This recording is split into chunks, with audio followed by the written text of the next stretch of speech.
And welcome back to Propped by the Bar. We're back at our home ground at Geelong Celador on Little Malop Street, and good to be back. Yeah, great. And we're actually going to hit the road straight after our little market wrap here, and we've been given great opportunity to go and interview our next guest, Ross Pelligra of the Pelligra Group, who would be one of the biggest commercial developers in all of Australia. So we're going to go and visit them at their head office straight after this. It's getting amazing to meet Ross. Can't wait. He's got some significant property investments, not just around Australia, but some of the investments in Geelong can change the way Geelong number of projects planned for Geelong, so look forward to speaking to him about that. Market. Yeah, the market's been, well, how would you say, interesting times. Yeah. It's the demand is still very strong. You reckon it's come off a little bit? It feels like it has. Yeah. Like you can just sort of taste it, you can't demonstrate it. Yeah. Do you know what I mean? Like it seems like the listings have cooled. There doesn't seem to be as much on the market. Agents are certainly saying, well, the ones I've spoken to are saying that there's less. Yeah, it feels like because where we're coming from, but to be honest, when you actually look at the numbers, June actually had the most amount of auctions for a June period ever. Yeah. But yet we're still sort of scrambling for stock. So, and I think that's still resonated from not having that spring market last year. Yeah. There's still probably been a little bit more in those winter months than we're traditionally used to. Someone explained it to me the other day that it's like the sheep in the race. You know, like in the first one's down the race and the rest are following. Yeah. We're just going to take one of them to jump and go the wrong way and they're all going to stop again. But at the moment, they're all running. Yeah. And they're running and we're selling. So it's still good times. We're still seeing enough supply, but the demand is really holding. Yeah. And it feels like it should be a winter market. It should have slowed down. But it feels like we're about to, but we haven't quite yet. Yeah, but I think we'll return to a more traditional spring market come this September, October. But just to actually, the 2020 figures have come out, and they're quite astounding for Geelong. Geelong had $4.72 billion worth of sales. It was actually within $160 million of toppling the municipality of Melbourne at $4.86 billion, and that hasn't been that close ever. But you have a look at the population difference as well to give that number context. So Geelong's got 260,000 people, and now Melbourne's got, the city of Melbourne have 1.5 million, 2 million people. So this is a much more active market right now than Melbourne, and that's sort of those numbers. 4.72 billion worth of sales across Geelong. It's a big number. You can actually see why though. Like you have a look at resi yields. Metro averaging a 2.7% yield, and regional, so it's not just Geelong, but regionally, and regional's had a big shift everywhere, is sitting at 4. Yeah. So it's almost twice, or at least a third better. 3 of the top 5 suburbs for the whole of Victoria, in terms of sales transactions, are in Geelong region. Yeah. So over the last quarter, so that's the best performing, 3 best performing out of the 5, 3 out of 5 are in Geelong. So it just shows you it's still going hard, and the best suburbs are still Newtown, Geelong, Wandone Heights. They've all shown the biggest increases again of 10% plus in growth. Yeah, so close by Ocean Grove and Highton as well. So. It's still good buying. I mean, I think people think that in a market like this, there's a fear of missing out. I think that's driving the market a fair bit. But in my opinion, there's still really good buying out there. I went to an auction on the weekend that Ballarat Properties sold and did a really good job out at Leopold, and it's a precinct that doesn't come on the market much on the lake, which is why I went out and had a look at it. And it was sold for 1.56. They had a reserve of 1.55, so it didn't go much over reserve. They were pretty well right there with the reserve. But it was a competitive auction to a point, but it didn't go ridiculous. In my mind, 1.7 hectares of land within 20 minutes of Geelong, 55, 60 minutes of Melbourne, for 1.56 is really good buying.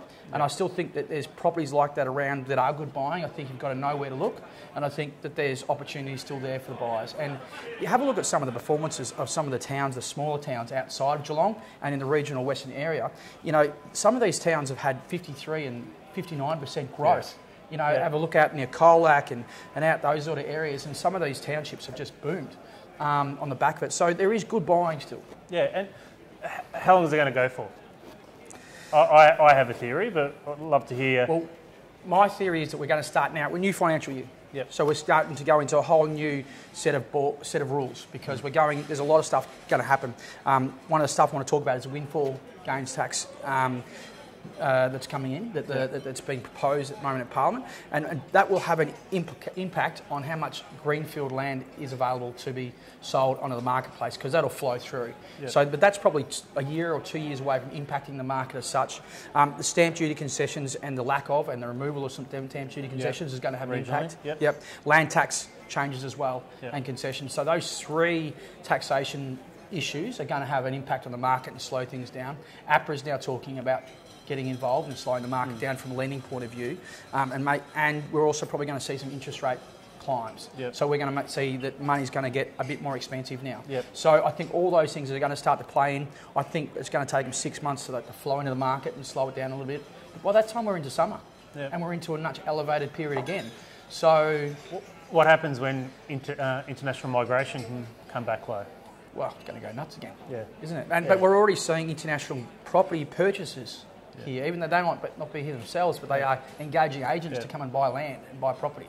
So it's not like that's gone away 100%, but it's very much going to make. I think that will be the next real big driver, and I think regionally again will be the biggest benefactor of that international migration. I think from a number of different marketplaces, the market's still really quite strong. If you have a look at from investors, from the commercial point of view, we've had 3 really strong sales of childcare centres in the last couple of months. And we talked about one of these properties on this show earlier, which was the 16 Little Ryrie Street. That sold with a yield of 3% at 5.3 million. We had Tarita Way Ocean Grove, 3.3 million, was a yield of 4.3%, and High Street Belmont with a yield of 4.99%. So we've got really low yields, which shows you that they're really strong purchases. Let me take that childcare centre that sold in Little Ryrie Street. How does the new height, or what do you think the new height limits did to the sale of that? I reckon it pulled it back by about $1,500 a square metre. So it transacted, I think, from memory, it was about $3.50 a square metre. Was the equate for the transaction price. So I think if it wasn't for the height restrictions, it probably would have gone to 4 or 5. Generally, used to run a circle around 5 for a development site like that. And the only problem it had as well as the height restrictions was the 12-year lease that was held over the property. So it was still very much an investor play because of the term of the lease covenant. So it's an interesting property because it really, for all intensive purposes, it's probably a better use as a development, as you say. A couple of things I want to touch on is the trains and the ports. So the fast train or the slightly faster train. I want to put it to you, Mike. 15 minutes is all they're talking. All this, what is it, $40 billion of money they're going to spend on it for 15 minutes. Well, that's a lot of people just getting up 15 minutes early, isn't it? Like, seriously, 15 minutes, who cares? Like, just get it right, guys. Stop stuffing around with the 15 minutes. Get me one that's 35 minutes and we'll talk. I just don't think that makes much difference to anybody. What will make a difference to Geelong and to this region is the amalgamation of the ports. Can you touch on that? Explain. Well, you got Geelong Ports have controlled Corio Bay, I think, and Brett Winchell, CEO of Ports, will probably correct me on what we're saying. But they control the ports there and the software and all that stuff that controls the ships and when they come in and what channels. And Melbourne Ports, obviously the Melbourne Port area, and as I understand, as reported in the paper, they're coming together. And I also understand that their head office will be in Geelong. And that's another authority that moves to Geelong. So how many jobs and employment can that bring to Geelong? Geelong is already sitting at 4.3% employment rate, which is below the state employment rate of 4.6 and below the Australian average rate of 6.7. So Geelong's sitting pretty sweet. People think that Geelong's reputation is that we don't have any jobs here. Well, there's jobs. There's jobs, and there's 6,500 job ads in the paper at the moment. That whole cliche that Geelong was manufacturing is dead and all that. I can't wait to actually ask Ross that question because his view on manufacturing in Australia is completely different to what most people would given think. That he owns the Ford factory, and we know that there's $120 million spend on the ports, for the Tasmanian thing. His opinion on how that precinct develops is going to be really interesting too. Well, we might get onto the interview talking about the Ford factory, but can't wait for our interview with Ross, and we'll be back straight after this.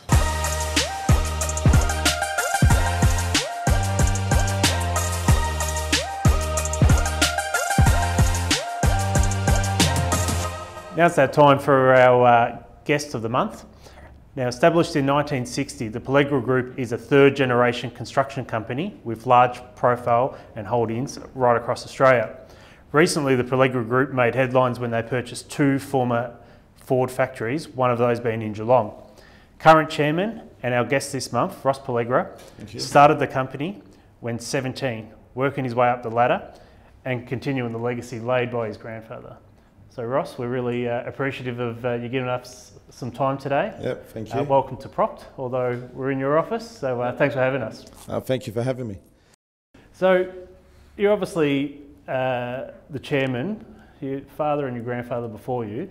Yes. Was it written in the stars that this was going to be your role? Or? I had to earn that respect to keep the chairman role. I did start as down in the ranks of the business and worked my way up. Yep. So I actually started at 14. 14. Oh, fantastic. So I left school at 14, started doing trade school and worked my way up becoming a tradesman, and through the years, then started to learn how buildings came together, started to invest in property. What trade was it? I done my plumbing apprenticeship, carpentry, boiler maker, builder, real estate, and then there's another number of different courses. Business management, which was a big thing for me to learn how to work with business plans and do budgets and feasibilities. Yep. So that I learnt a lot from that.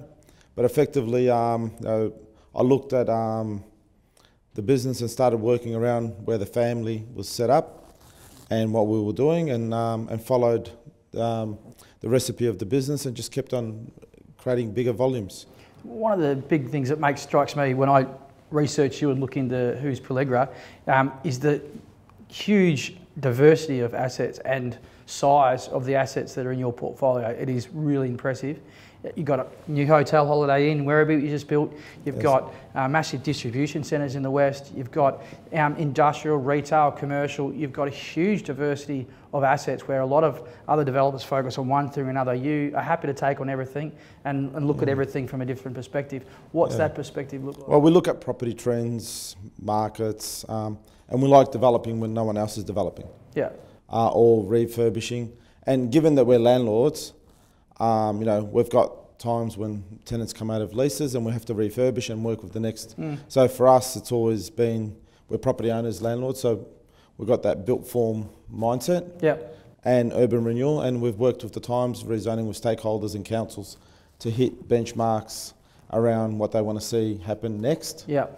And given that you own the property, you then work with that property class and you start creating infrastructure for the community and stakeholders. We've got facilities that we're setting up now, which are modern manufacturing for our kids. They're tech savvy type. Effectively. Our kids that we're training in universities, can do a lot of great things with computers, and that's where manufacturing's heading. If you go to Germany, you go to parts of Europe, the manufacturing facilities that are there are effectively clean facilities. People dress up in suits, they dress up in clean clothes, they come into work without an ounce of dust on them. It's a totally different proposition. And in Australia, given that we've got cheap solar or renewable energy, we can compete with our Asian friends in manufacturing. Why? Because we've got the ability to put in plant and equipment, IP, that we can put into the plants and equipment to produce volume. So you're talking manufacturing like full A to Z, design, development, creation, to putting it all together, final in the box out. And using the produce from Australia. And that's which Europe doesn't have.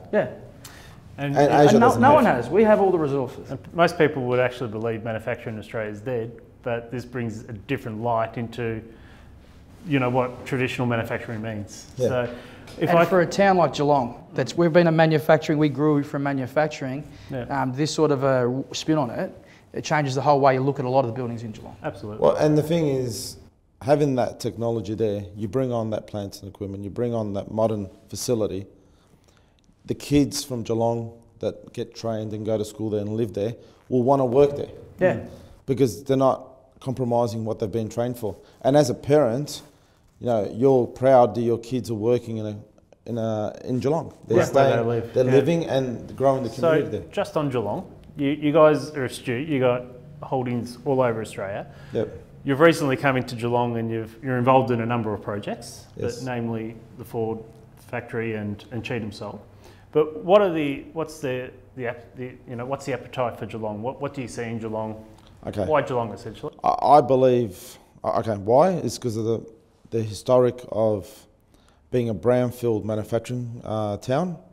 It's got the infrastructure there that government, so if you want to bring on high-tech manufacturing, you can't do it on greenfield sites. You need facility, you need power, you need water, you need trade waste. Given that, like an example, Ford, so we've got tenants that are coming into the facility which need a lot of these goodies that the facility's got. We're able to bring on and turn on the tap pretty quick. On the greenfield sites, it's much harder. There's a 3, 4, 5 year. Yeah, it's a lead up time. Correct, yeah. and maybe the infrastructure can't even come. So for me, it's I see Geelong as the tap can be turned on quickly for manufacturing, for jobs. There's also a lot of urban renewal properties from housing that you can scale up your community growth. You can scale up your jobs, office. Like if you look at the CBD, there's so much underutilised assets that can be developed.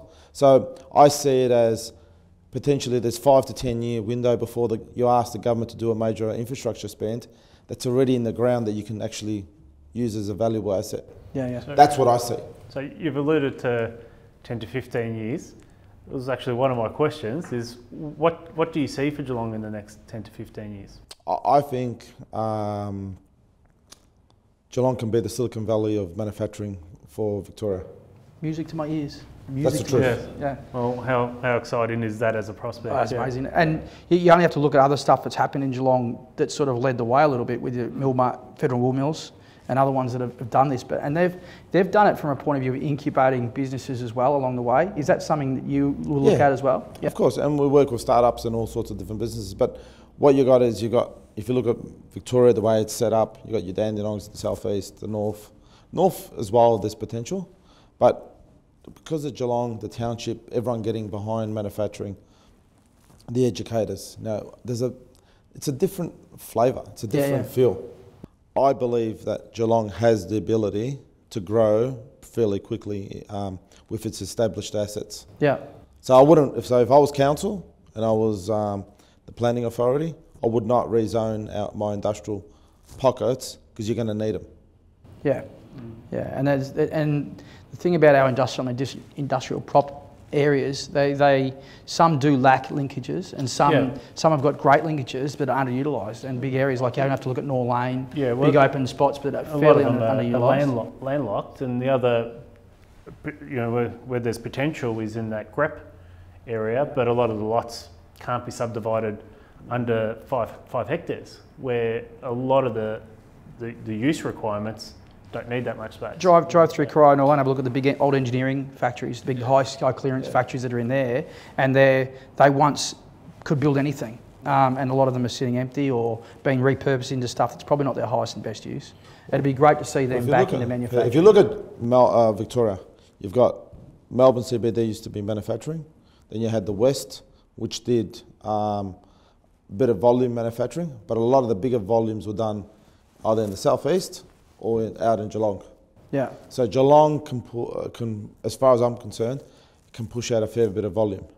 Do you look at other townships like Geelong, like Newcastle, Wollongong? Are you also got to focus on those as well for similar things? We've got property in Newcastle, Kembla Grange and Wollongong, and they're very similar. Yeah. But Geelong's got a different special feeling. I agree. It's just, and I think it's got to do with the universities. Yeah. It's got to do with the people. Everyone's supportive around manufacturing. It's so close to Melbourne. You've also got the inner west that can feed backwards and forwards. It's a little bit special. It's a bit different. Our previous interview, we had Justin Giddings from the Avalon Airport. You mentioned that you might have some more assets and stock up at Avalon. What are you doing up there? So at Avalon, we've acquired the Salt Works. Oh yes, Cheetham. Yep. Yep. So we're working with a group at the moment that's looking at Fish farm. Fish farm. Fish farm. I read a bit about this. Yep. Yeah, that's again like another whole diverse property. So it actually wasn't my idea, and that's the truth. So the group that were looking at acquiring the property went and done a business case, had a permit, just didn't have the capital to come through and build the infrastructure. Yeah. So the partnership with us is we're delivering the property with the infrastructure. They bring in their plants and equipment and working capital, and off they go. A lot of people don't know this about Geelong, but there is a couple of little fish and seafood businesses in that precinct. I think there's one that does what do they call them in the shells? Abalone? Abalone, the Abalone farm in there. That's next door to us? Yeah, there's an eel farm, I think, in there as well. Yeah. And the reason they're in there is because they have these big underlying pipe work system that was there for Cheetham Salts, which brings in salt water from the ocean, fresh salt water every day, and they can wash them through the tanks. That's right. There's a salty AFA water that sits about 100 metres below the ground, which they pump up, and it's similar to the Great Barrier Reef heat, which they can use to grow the fish in.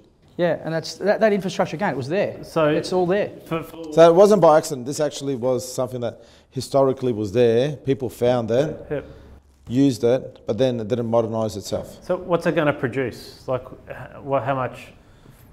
Tons, I'm not sure, but you know, they're probably going to put, I reckon, at least 10 to 15% of the market for Australia. So is there anything you guys don't get involved in? I know you got hotel holdings, you do office, you do land subdivision, you do industrial. Do you do high density residential? You do as well. Yeah, as well. Yeah. There's nothing they do. So effectively, well, and the business has been doing it, like I said, for years. So we've always tuned through different type of asset classes, and we look at trends. But we like developing when other developers aren't. Yeah. Talking about supply and demand, because it is something we've always talked about in this program, back and forth. Supply and demand at the moment in the market for the standard mum and dad. It's a very interesting point in that market where supply is not quite 100% there and demand is still very high, and it's sort of held this period for a good 6 months, and people are talking about price jumps and unaffordability and all that sort of stuff. Someone like you with your astute powers, what should we tell these mum and dads to do at the moment? Would they be holding or buying? Holding and buying. Holding and buying. Yeah, because if you've got existing assets that are being built, cost of construction is going up dramatically. So if you've got assets, and probably as an agent you don't want to hear this, but hold as best as you can, and if you can afford to, use it as a rental property. I believe that Geelong's going to grow at least another 100,000 people as a minimum, given the land volume it's got, but also the lifestyle it can produce. Yeah. Yeah, and I think that's one of the biggest keys. So, and effectively, I believe that Geelong's got live, work, play. Yeah, the three things. Which is very hard to find in a city. And a very good football team. Yeah, you are a Cats man? I'm a Geelong man. So you are? Yeah. Fantastic. That's made my day. Just lastly, Ross, you did allude Cheetham Salt, but the Cheetham Salt site connecting to the Eastern Gardens to Point Henry, former Alcoa site. Can you tell us plans in and around that? The Alcoa side. So we're working at the moment with all the stakeholders to see what their master plans are. So we're setting up at the moment a 5, 10, 20, 50-year master plan for the Alcoa land, or the old Cheetham site that we've got there. Being sensitive to the grass, the wetlands, and the contamination that's there that has been well looked after by Alcoa. Yeah. And then there's the other stakeholders. So we're looking at that. The biggest problem that land's got is the potential that by the end of the century it could be underwater. So looking at breakwaters, something has to be done and start working on master planning. Government have been great to deal with, and council. Obviously, I'm the new kid on the block, so I'm only been there since November, and February we settled on the asset. It is a low-lying spot there where it all meets Moolap, and you've got issues with sewer and all sorts of stuff in there because of that. Yeah. And it's if the sea level does rise, it probably doesn't just affect Cheetham, it probably affects that whole plain of Moolap. Well, correct, yeah. So Point Henry could be an island. truth. So in my eyes, I believe that, you know, and look, council and government are very supportive and they want to fix it. We've got time. Yep. And we're working as part of that master planning to, you know, what do we do with the land now? What do we do with the land in the next 10, 20, 30, 50 years? So probably setting up a bit of a business case for my own kids. Yep. Working forward. Seeing what the other stakeholders want to do, the other manufacturers and groups that are there. We're very excited about it. But it's a long-term project, which I'm in my early 40s, so I've got a bit of energy behind me to see that through. There was industries that had to get out of there, I think, to lead the way. Like Winchester have just left out of there. There's another big chemical supplier in there coming towards the end of their term, I hear. So that would open up a little bit of land with buffer zones and stuff like that. Yeah. Look, I believe that that land is a crucial growth of Geelong CBD. It's an extension of the bay. It's an extension of all the infrastructure that sits within the township and CBD of the city of Geelong, which can create some accommodation for those businesses to move across at a lower cost and allow redevelopment of the existing properties. It's a huge prospect because you got all that waterfront land that's just unutilised at the moment. That'd be amazing. So when it came up for sale, I snapped it up pretty quickly. It took us 2 weeks to make a decision to buy it. And the guys at Ridley have been great to deal with. We're very excited about that project. It's in our land holdings, we're close to about 460 hectares.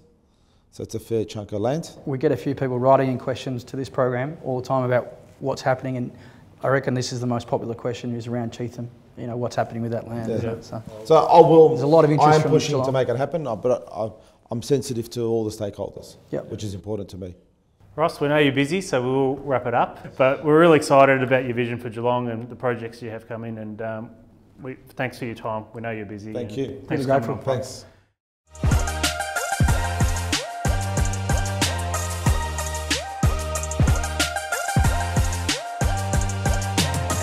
Welcome back.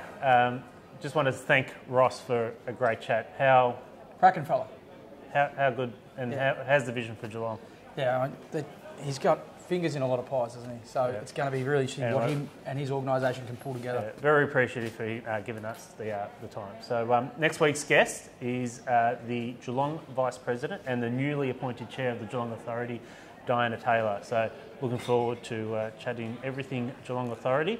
And we might ask a few challenging questions for Diana around the height limits and things like that. Yeah. But we won't get too stuck into it. It's a bit of the buzz. It's a bit of the buzz thing in our industry at the moment. It is, yeah. Well, everybody wants to know, and and being close to the cats and their new development and all the stuff that they're doing. They're also developing new businesses to replace some of their incomes that they've lost and stuff. So there's a lot of stuff going on in the Geelong Footy Club, which would be interesting to talk to as well. Anyway, we might just jump straight into Property of the Week. And we've gone a little bit of a different flavour. I think we're going to talk about some of the, the changing landscape of density living. Yeah, we're going to. So one of the things that comes about with this windfall tax and a lot of these taxes that are coming in is that there's going to be a much bigger emphasis on infill development because they're not subject to the taxes as such. Yeah.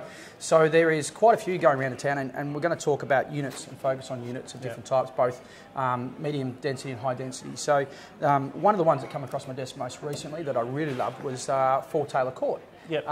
And I love this because of the location. It never comes up. But this development is down just right in the middle of Highton Village. Yeah, it's actually, Taylor Court separates the 2 commercial precincts, so it's actually right at the footstep of all the and you shops. don't get, it's very tightly held, you don't get any sales in there. They're all big blocks behind there. So these guys have got a very big block, I think it's a couple of thousand square metres, and they're putting on 9 townhouses. Yeah. And they're all very substantial, good finish, large townhouses. They're going to meet that high-end market. And my question will be, will they rival or out-rival the townhouse markets that are in Newtown and those other areas that have got a better limit of value? Just for our viewers, this hasn't gone to the market per se. No. It hasn't been listed. Gartland, admittedly, and McGrath's were given the opportunity to sell it off market. We actually chose this to speak about last week, and in that time, 7 of the 9 have actually sold. Yep. And they've only just finish demolition of the existing I think the buildings that were there. The pricing was pretty good. I think they got they got the pricing right for the time being. I think they're going to have some good, strong capital growth. Those sort of prices. They were in just sub $1 million for 160 square metre. 3 and 4 bedroom townhouses with very high level of finishes and fixtures, and the boys at Up Property who do quite a lot of development around Geelong. So they're well known. They're a known developer in a very tightly held, amazing location with all your amenities and services. And isn't that what we do about property? You always say, where do I buy? Closer services, closer linkages, all those sort of tightly held close areas. To the river and the running and bike tracks. But I think cultivated all of this when we talk about increase of, we've seen it in Melbourne for decades and generations essentially, but we've never really had that appetite for it. But I think as more and more people come and push the price of housing up, then units and townhouses become a much more affordable option to being where you want to be.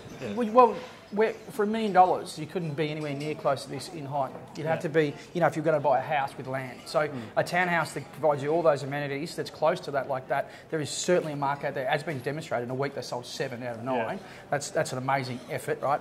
And I think they should be very confident with that development. I know that there's a few other developments in the immediate area that are coming through. One of them's in VCAT at the moment for a 30.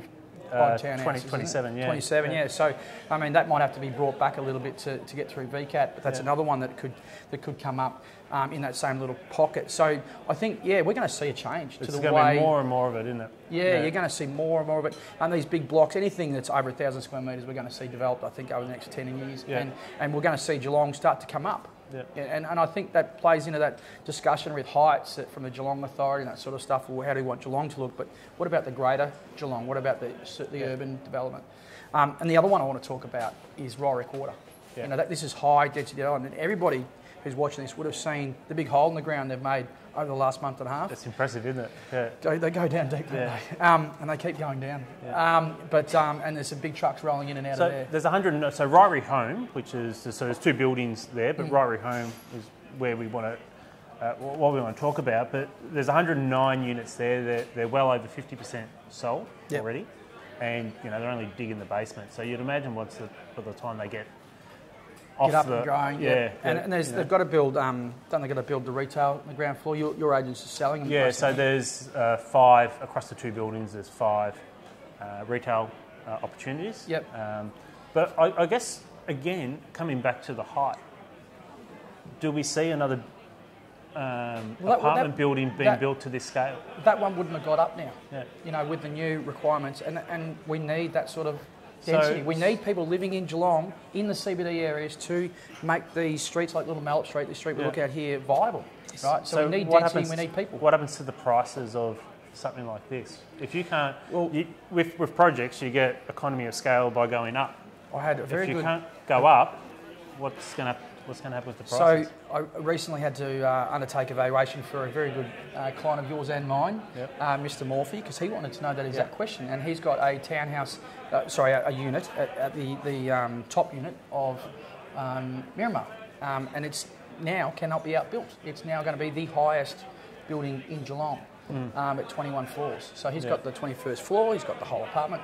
What's that worth now? Because no one can build. And I think if you actually go back prior to these proposed amendments, and we actually sat right here with James last year, and Tower 2 was meant to go 26 stories.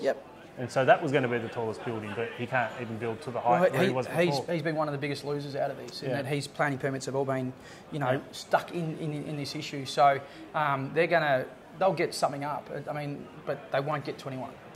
So I hope they do, but it doesn't look like they do. So that's going to impact land values. It's going to impact the underlying land values. It's going to impact all those people that have gone out and bought land to develop up. But the biggest problem we've got in Geelong is most of the inner city blocks are pretty small, 500, 600 square metres. Now a developer is going to need to get 2 or 3 of those together to be able to do a development. They're not going to be able to do it on a smaller Well, they're making more and more sense. I think when the average block size out at Armstrong Creek, I think it's 280 square metres now. Getting a 170 square metre townhouse in inner city living. You can't really build at Armstrong's Creek with less than about 600 grand in the bank. It's by the time you buy the land and do the build, you need that 600 grand, you know.